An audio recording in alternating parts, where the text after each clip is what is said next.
ପରିଚାଳକ ମହୋଦୟ ସେ ମଧ୍ୟ ଗୋଟିଏ ପାଗଳ ଦିଲ୍ଲୀରେ ଦିନେ ଓଡ଼ିଶାରେ ଦିନେ ଓଡ଼ିଶାରେ ଏଇଭଳି ହେଇକି ଆମ ପରିଚାଳକ ମହୋଦୟ ମଧ୍ୟ ପାଗଳ। ଆମ ଏଠି କର୍ମକର୍ତ୍ତା ଅଛନ୍ତି ଆମର ପ୍ରଦୀପ ଭାଇ, ସେ ଗୋଟେ ବଡ଼ ପାଗଳ। ଠାକୁର ଶ୍ରୀ ଶ୍ରୀ ନିଗମାନନ୍ଦ ପରମହଂସ ଦେବଙ୍କର ଶ୍ରୀ ଚରଣ ତଳେ ଏ ଦାସର ଅନନ୍ତ କୋଟି ବାର ସାଷ୍ଟାଙ୍ଗ ପ୍ରଣିପାତ ନିବେଦନ କରି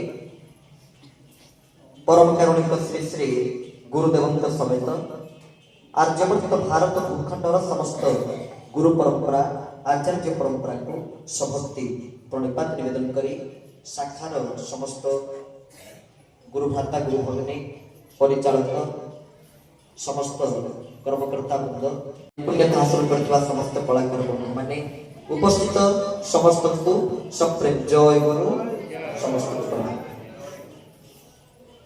ଆପଣ ବର୍ତ୍ତମାନ ସମୟରେ ସାମ୍ପ୍ରତିକ ସ୍ଥିତିରେ ଯୋଉଠି ଯିବେ ଯଦି ଜୟ ଗୁରୁ କହିଦେବେ ତାହେଲେ ଲୋକମାନେ ଭାବିବେ ଗୋଟେ ସମ୍ପ୍ରଦାୟ ଭିତରେ ଶବ୍ଦଟି ସୀମିତ। କିଏ ଭାବିଦେବେ ବୋଧେ ଠାକୁର ଅନୁକୂଳ ଚନ୍ଦ୍ରଙ୍କ ଭକ୍ତ, କିଏ ଭାବିଦେବେ ଠାକୁର ନିଗମାନନ୍ଦଙ୍କ ଭକ୍ତ, କିଏ ଭାବିଦେବେ ବୈକୁଣ୍ଠନାଥ ବ୍ରହ୍ମଚାରୀଙ୍କ ଭକ୍ତ। ଜୟ ଗୁରୁ କହିଲା ମାନେ ଗୋଟେ ସୀମିତ ଶବ୍ଦ ବୋଲି ଅନେକଙ୍କର ଚିନ୍ତାଧାରା ଭିତରେ ଥାଏ। କିନ୍ତୁ ଜୟ ଗୁରୁଙ୍କୁ ଗୋଟିଏ ମଣିଷ ଜ୍ଞାନ କରନା କ୍ଷିତିଜଲ ପାବକ ଗଗନ ସମୀରା ପଞ୍ଚ ରଚିତ ୟହ ଅଧମ ଶରୀରା।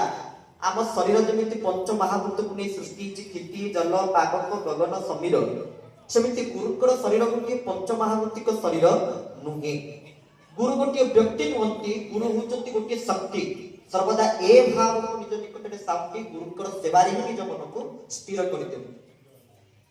ଗୁରୁ ମନ୍ତ୍ର ଶକ୍ତି ଅସେ ସତ୍ୟ ଆତ୍ମନିବେଦନ, এই যে 9 ପ୍ରକାର ଭକ୍ତି ଅଛି ତନ୍ମଧ୍ୟରୁ ଶେଷ ଭକ୍ତି ହେଉଛି ଆତ୍ମନିବେଦନ।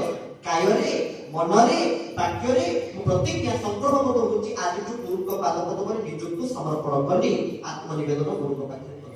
ଆଉ ଦେଖିବେ ପ୍ରତ୍ୟେକ କାର୍ଯ୍ୟରେ ଅବଶ୍ୟ ଗୁରୁ ଆରମ୍ଭ ପରୀକ୍ଷା କରନ୍ତି। ଗୁରୁଙ୍କ ପରୀକ୍ଷା ଅତି କଠିନ, କିନ୍ତୁ ସେ ପରୀକ୍ଷାରେ ଆମେ ଉତ୍ତୀର୍ଣ୍ଣ ହେବାକୁ ହେଲେ ଗୁରୁ ନିଷ୍ଠାରେ ରହିବା, ସବୁଠି ଜୟ ହବା। ଯଦି ତାଙ୍କ ନାମରେ ଦୁଇ ହାତ ଟେକିବାନି ଜୟ କରିବାନି ତାହେଲେ ଆମର ସବୁଠି ପରାଜୟ ହବ। ଗୁରୁ କୃପା ବିନା ଏ ସଂସାରରେ ମୁକ୍ତି ନାହିଁ।